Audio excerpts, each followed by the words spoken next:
The storm roared like an angry ocean snow, slashing sideways lights, blinking out one by one. Caleb Munro ducked into an alley phone, buzzing with unanswered calls when he stumbled to a halt.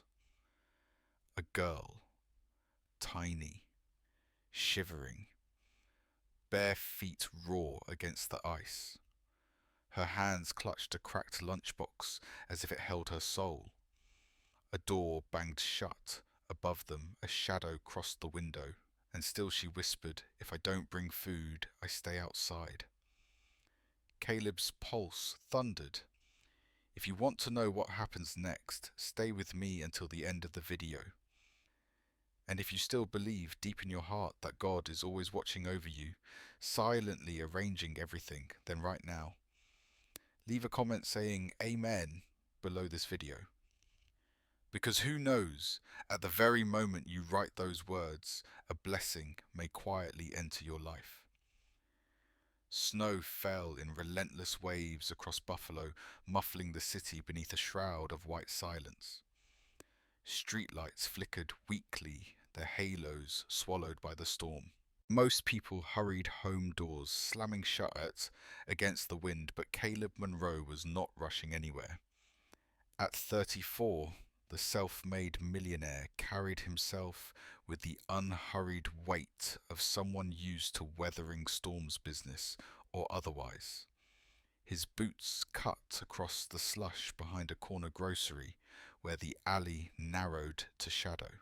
Something shifted there just at the edge of vision. At first, Caleb thought it was trash pressed against brick. Then he stopped. It was a child. She was small, no more than 6. Her dark hair clung wet to her cheeks. Her torn red coat hung open and her bare feet curled against the icy ground. In her arms, she clutched a cracked plastic lunchbox, plastered with a faded sticker of a unicorn. She did not cry. She did not move. She only stood there, trembling, pressed flat against the wall as though the bricks themselves were safer than the world around her. Caleb's breath fogged in the frozen air. The storm roared overhead, but all he heard was the shallow sound of her breathing. He crouched slowly, careful not to startle her. "Hey, sweetheart," he said gently. "Are you all right?" The girl flinched, but did not run. Her wide eyes darted toward him, glassy and frightened. Like a wild animal cornered. For a long moment she said nothing. Then in a voice barely louder than the wind she whispered, "I can't go in without dinner." Caleb frowned, his pulse quickening. "Go in where? Who told you that?" The little girl's fingers tightened around the lunchbox, as though it were armor. "Mom," she breathed. The word cut deeper than the cold air. Caleb glanced at her bare toes, blotched crimson from the snow, then back to the defiant little set of her chin. He pulled off his heavy coat and draped it carefully across her shoulders. She stiffened, braced for something harsh. But when no blow came, her tiny frame sagged into the warmth. "You'll freeze out here," Caleb murmured. "You don't have to stay in the cold." The market door slammed above them, jolting the girl upright. Fear flashed raw in her eyes. Caleb looked up at the stairwell, then back at her. He could see it now. The practiced silence, the way she clutched the lunchbox, like proof of worth. "What's your name?" he asked softly. Her lips parted, hesitant. "Isla." The name felt fragile in the storm, too delicate for such brutal weather. Caleb gave a small smile. "That's beautiful. Isla, you're safe with me." Snow swirled between them, a curtain of white swallowing the alley. And in that moment, Caleb Munro knew his night and his life would never be the same. The staircase creaked beneath Caleb's weight as he guided Isla upward. Her tiny hand barely touched the rusted railing, the other clutching the unicorn lunchbox, as if letting go would mean vanishing. Snow had blown through the cracks in the walls, powdering each step with white dust. The higher they climbed, the sharper the air smelled smoke, mildew grease. A hallway stretched ahead, wallpaper curling away like old skin. Dim bulbs flickered overhead, buzzing against the silence. Caleb slowed, glancing at Isla. She kept her eyes down and her movements rehearsed, as though she had learned to be invisible. At the end of the hall, a faint glow spilled beneath a door. A television flickered inside. Caleb knocked once. The sound echoed too loudly in the narrow corridor. The door jerked open. A woman stood there, mid-30s, her features thin and sharp, her hair unkempt. A cigarette dangled between two fingers, smoke wreathing her tired face. Her eyes landed on Caleb first, then slid to the child hiding behind him. "What the hell is this?" she demanded. Her voice rasped from years of nicotine and bitterness. Caleb kept his tone calm, the same voice that had closed business deals in boardrooms. "Good evening. I'm Caleb Monroe. I found your daughter outside Barefoot in the snow." The woman scoffed, folding her arms. "She's dramatic. Always has been. Don't believe a word she says." She waved the cigarette like she was dismissing a trivial inconvenience. Isla shrank closer to Caleb, her gaze pinned to the floor. Caleb's jaw tightened. "She told me she couldn't come in until she brought back dinner. Is that true?" For a flicker of a second, the woman's expression faltered. Then her mouth curved into something between a smirk and a snarl. "Rules are rules. Kids need to learn responsibility. She makes up stories. Always has." Her eyes narrowed, her voice dropping like a blade. "She's been trouble since the day she was born." Trouble. The word clanged in Caleb's chest. He looked down at Isla's small frame, trembling under his coat, her bare toes raw from the snow. His throat ached, but before he could speak, he felt a tug at his sleeve. Isla slipped something into his palm, quick and desperate.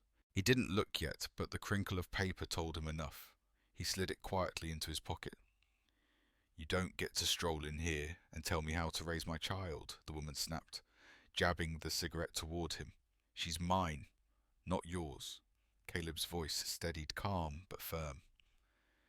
"She's also a child. And what I saw out there isn't parenting, it's punishment." For a long beat, the only sound was the television murmuring from the room behind her. Then she sneered, her eyes glittering with venom. "You have no idea what she's cost me." The door slammed shut. The deadbolts clicked into place. The hallway hummed with the faint buzz of dying light bulbs. Caleb finally unfolded the paper in his hand. It was a child's drawing, frantic crayon strokes bleeding across the page. A box, a padlock, a stick figure trapped inside. Above it, in shaky letters, the word night. Caleb's throat closed. He crouched to Isla's level, holding the drawing between them. "Isla," he whispered. "Did you make this?" Her lips trembled. She nodded. "This box?" Caleb asked softly. "What does it mean?" Her voice was so faint, it nearly vanished under the hallway's hum. "That's where I go when I'm bad." Caleb blinked, fury and disbelief colliding inside him. "Your mother puts you there." Her eyes darted away, glassy and haunted. She didn't answer. She didn't have to. A door slammed further down the hall, someone shouting about rent money. The sound jolted Isla, sending her small body closer against him. Caleb slid the drawing carefully into his coat pocket, like evidence too fragile to lose. Then he stood, shielding her with his body. He wanted to pound on Renee Warren's door to drag her out into the light and demand an explanation. But one look at Isla's hunched shoulders, the way she recoiled from every noise, told him words would not protect her. Not here. Not tonight. He reached out a hand. Come on, Isla. You don't have to stay in the cold anymore. She hesitated, chewing her lip, torn between the rules drilled into her and the fragile warmth she had just tasted for the first time in hours. Slowly her small hand crept into his. Caleb squeezed gently, his voice low but certain. I won't let you go back in that box. As they descended the stairs, the storm outside pressed against the thin glass windows, snowflakes swirling like ghosts through the cracks. By the time they reached the street, Caleb had already made his decision. He wasn't leaving her there. Not tonight. Not ever. Above them, in the flicker of the apartment window, Renee's silhouette moved past the curtain. Smoke curled from her hand. She had no idea that something had shifted forever. Caleb pulled his coat tighter around Isla and led her into the storm. The automatic doors of Buffalo General Medical Center slid open, spilling a rush of fluorescent light into the night. Caleb stepped inside, cradling Isla in his arms. Her weight felt impossibly light, as though she were made of nothing more than trembling breaths and fragile bones. Snow clung to his coat, melting into rivulets down his sleeves, but he barely noticed. Please, he said, his voice breaking as a nurse hurried forward. She's freezing. She needs help. The nurse's eyes widened at the sight of the child barefoot, lips bluish, her small fists still clutching a cracked lunchbox. This way she urged, guiding them to a gurney. Caleb laid Isla down carefully. She whimpered at the sudden separation, her tiny hands gripping the lunchbox like a lifeline. Dr. Madeline Cho arrived within moments, a woman with calm eyes and steady hands. She crouched beside the bed, touching Isla's fingers gently. Frostnip, she murmured, examining the purple tips of her toes. Early frostbite. Her practiced hands lifted Isla's sleeves, revealing bruises, dark and round, along her arms. More marks circled her ankles, some fading, others fresh. Caleb's jaw tightened. He turned his face away for a moment, forcing down the surge of anger rising in his chest. Dr. Cho slipped a stethoscope beneath Isla's sweater. Sweetheart, can you tell me what happened? She asked softly. Isla's gaze never left the unicorn sticker peeling from her lunchbox. Her voice trembled. Sometimes I stay outside until I bring food. Sometimes closet. The word hung in the sterile air like a blade. Closet. Dr. Cho's eyes flicked to Caleb, then back to Isla. Her pen scratched quickly across her clipboard. We'll need to document everything she said, her tone clipped but heavy. The door opened. A man stepped in, his tie loosened a badge swinging from a lanyard. Victor Ramirez, Child Protective Services.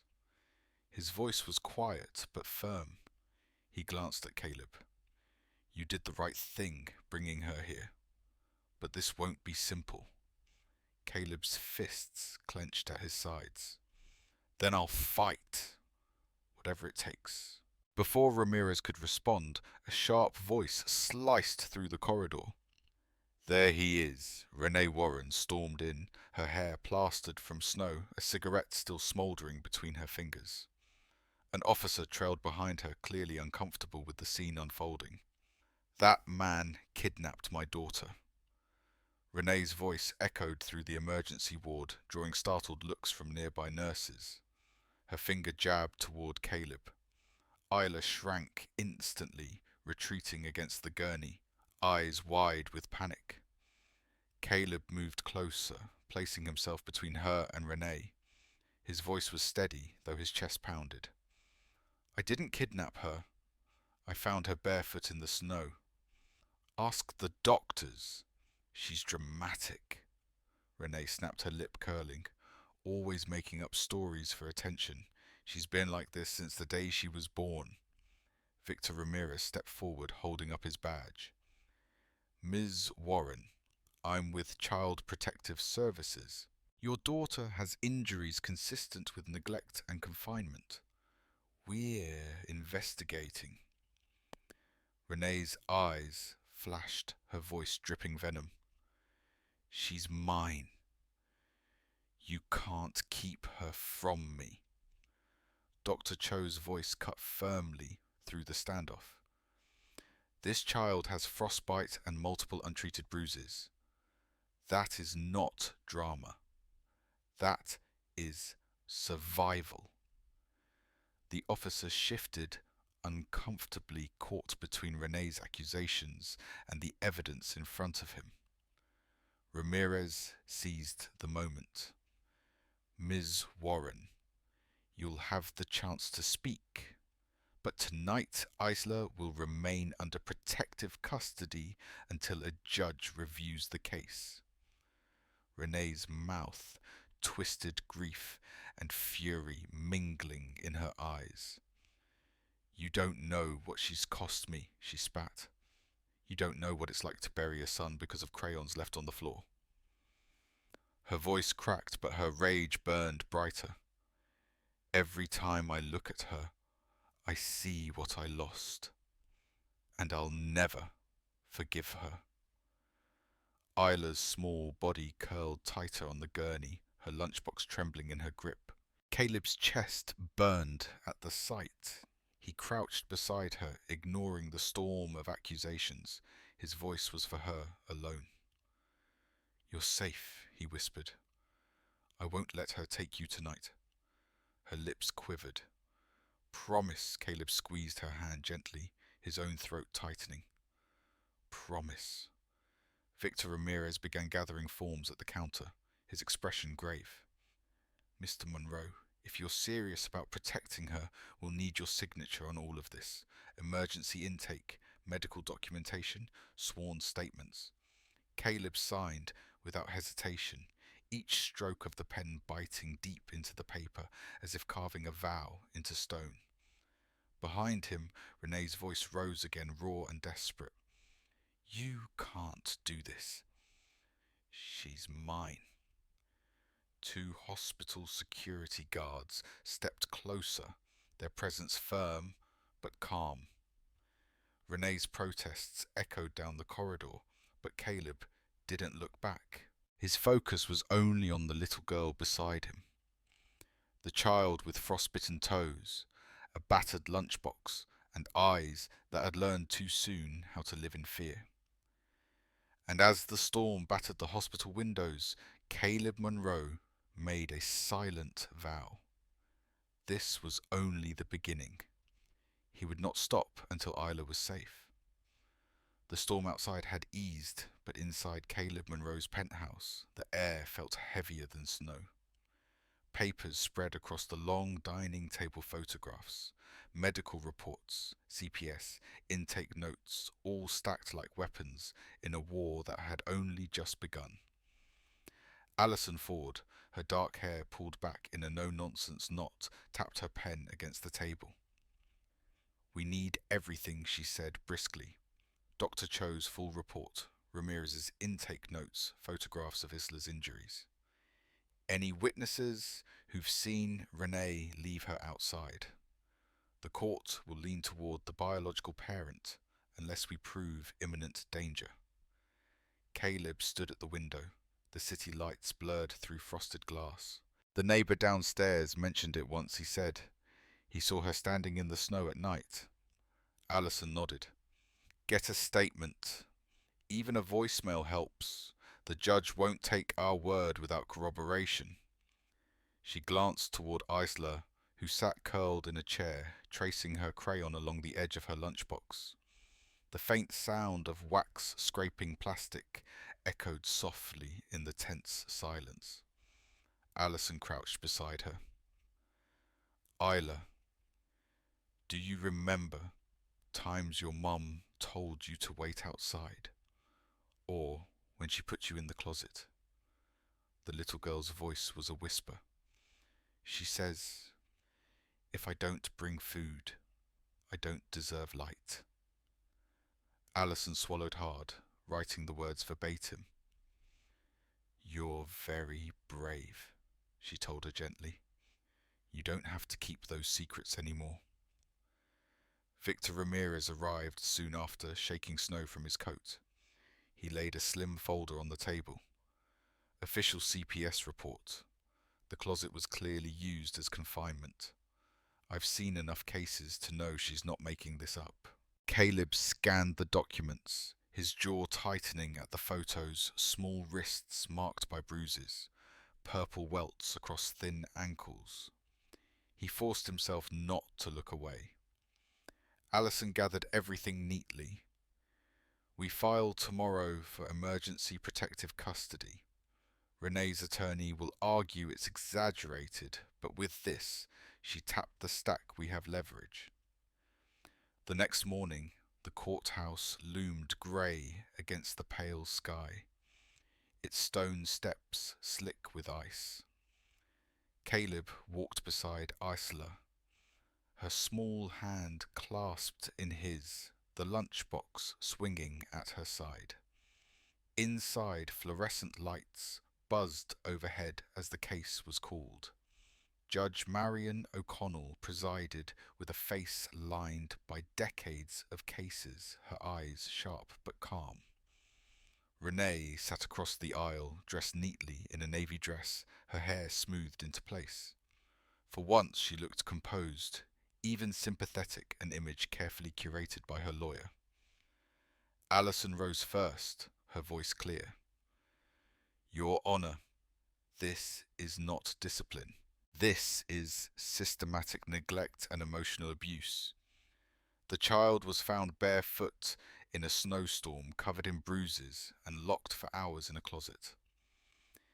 This is cruelty, not parenting. She clicked a remote, and photographs appeared on a screen. Isla's frost-bitten toes, the closet-stained mat, the broken lock. Gasps rippled through the courtroom. Caleb's stomach clenched as Isla's small figure flinched in her seat. Renee's attorney shot to his feet. Objection. These images are inflammatory. My client is a grieving mother who lost her son. She has struggled, yes, but she has not abandoned her daughter. This so-called evidence has been twisted by a wealthy outsider seeking attention. He turned toward the judge, his voice dripping disdain. Mr. Monroe is not family. He is an opportunist, a millionaire trying to play savior. Caleb stiffened, heat rising in his chest, but Alison touched his sleeve before he could speak. She rose again, eyes sharp as glass. Your Honour, my client did not seek this fight. He found a child abandoned in the cold and acted when no one else did. That is not opportunism.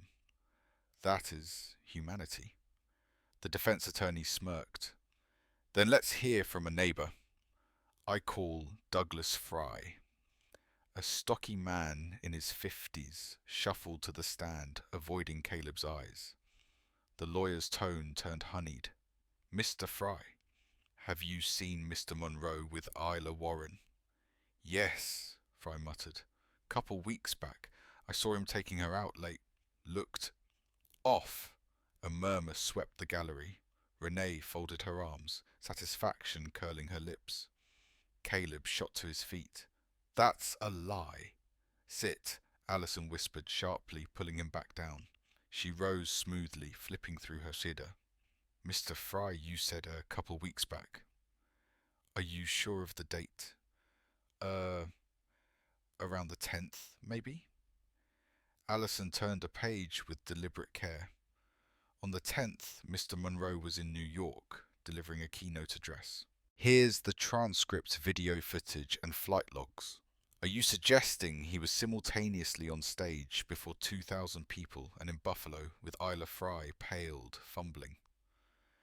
I might have got the date wrong. Or, Allison said coldly, perhaps someone pressured you to say what isn't true. Her eyes slid to Renee. The courtroom buzzed. The judge banged her gavel once. Mr. Fry, Judge O'Connell said sharply, your testimony is unreliable. You may step down. Fry slunk away and Caleb finally exhaled. Allison leaned close, her voice a whisper only he could hear. They're desperate. That means we're winning. The defense scrambled to recover, but the gallery had seen the smear unravel. Judge O'Connell had too. Allison stood once more, her words cutting cleanly through the noise.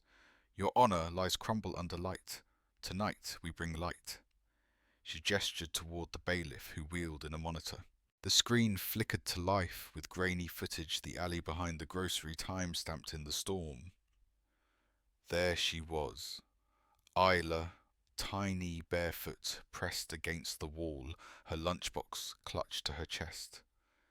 Hours passed as the time-stamp rolled. Snow fell endlessly. She did not move. Gasps rose again. Even the judge leaned forward. Then above the alley a door opened. Renee's silhouette appeared briefly, glancing down before closing the door again. Minutes later it opened once more. She looked, then vanished. The footage froze. This, Allison said steadily, is not imagination. This is not discipline.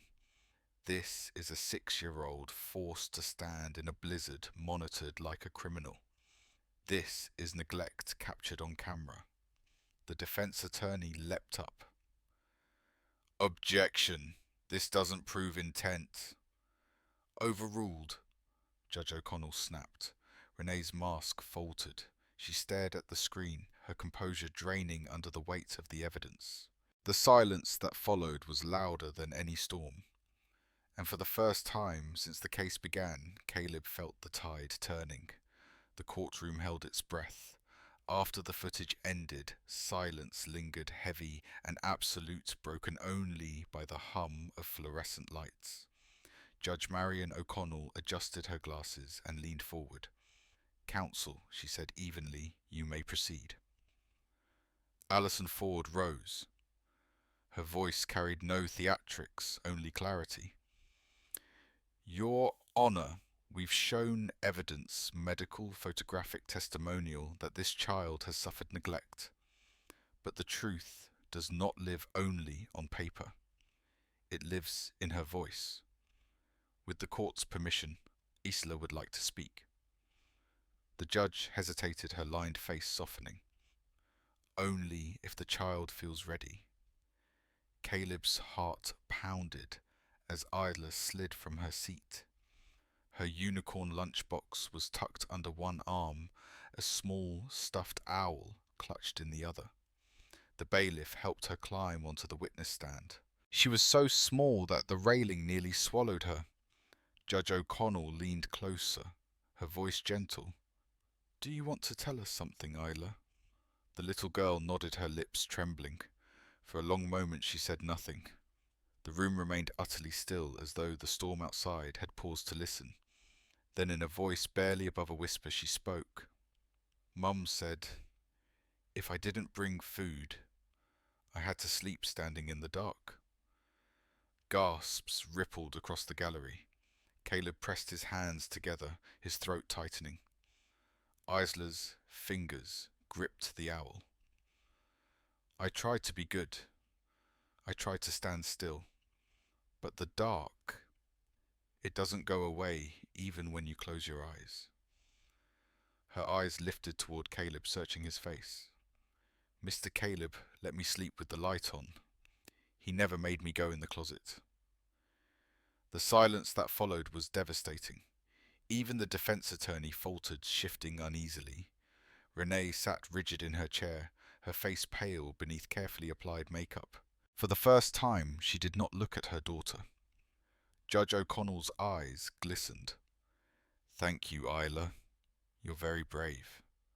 The child nodded, clutching her lunchbox close as if to shield herself from the weight of the room. She stepped down carefully, returning to her seat beside Caleb. He crouched just enough to meet her gaze, whispering, "You did so well." Isla leaned against him, her small body trembling, but this time with release rather than fear. The judge removed her glasses, setting them carefully on the bench. She studied the stack of evidence spread before her: photos of frostbitten toes, Dr. Cho's report, Ramirez's notes, and the crayon drawing of a closet with a red X scrawled across it.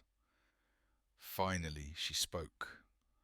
Her voice resonated with finality.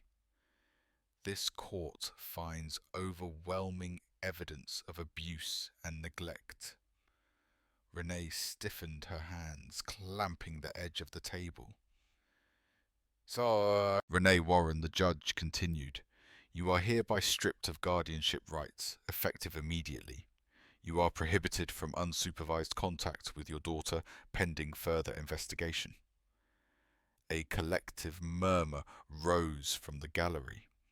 The defense attorney leaned toward Renee, whispering urgently, but she sat, frozen lips pressed into a furious line. Judge O'Connell's gaze shifted.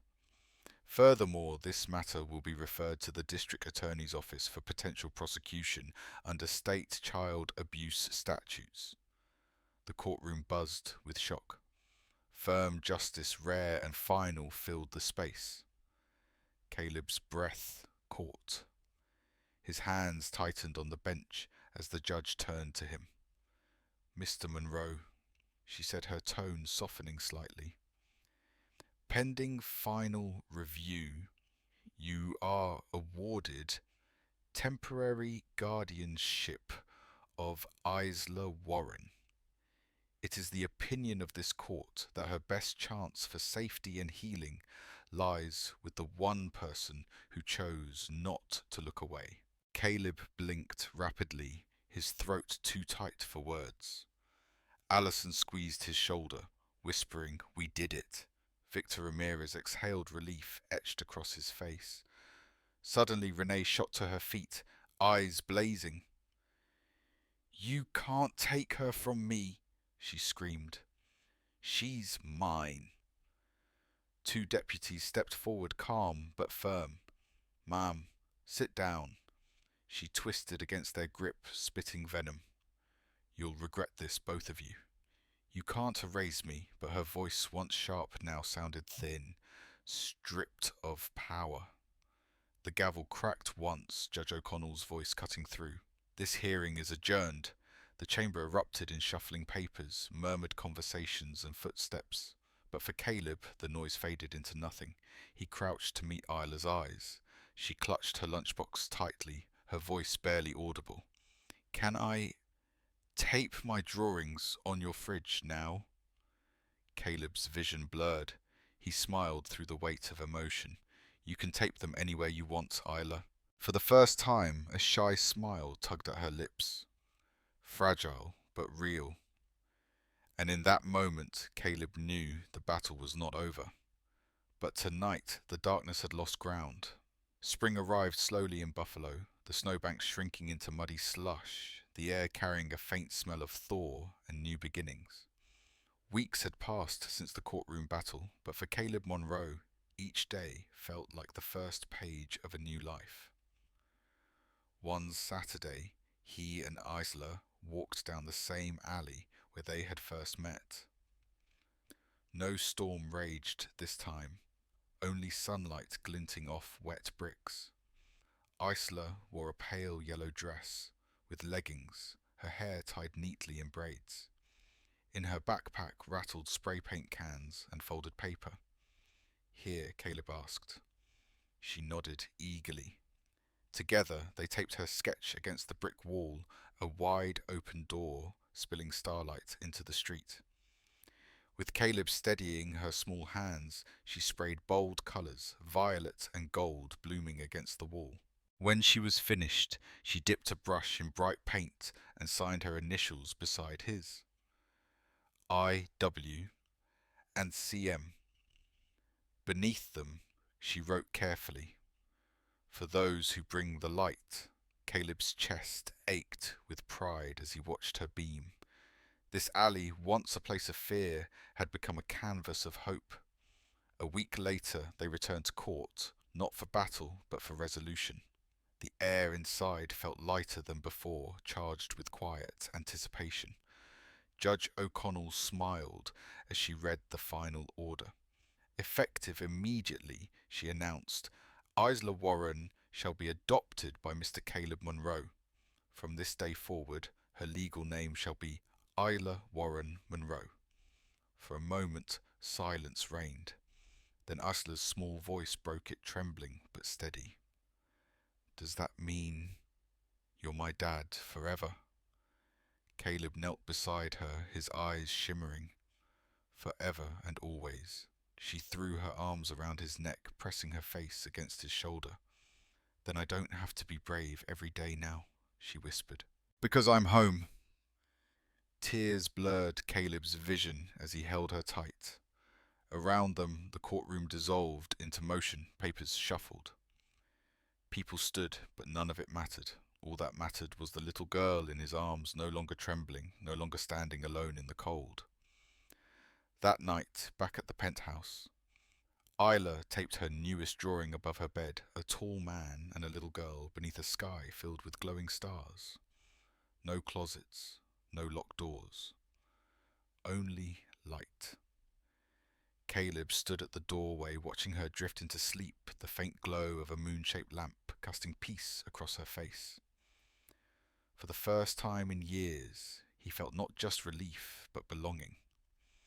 The storm had passed, the darkness had lost, and from now on, they would face every tomorrow together.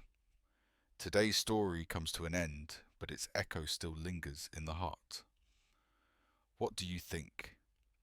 Give us a score from 1 to 10, and feel free to share a few words in the comments. Every voice here is valued and heard. Before you go, let me ask you gently, are you doing okay today? If your heart feels heavy, let this place be a quiet corner where you can share and find comfort. See you again in the next bedtime story, where love and hope remind us that no matter how dark the night may seem, kindness will always prevail.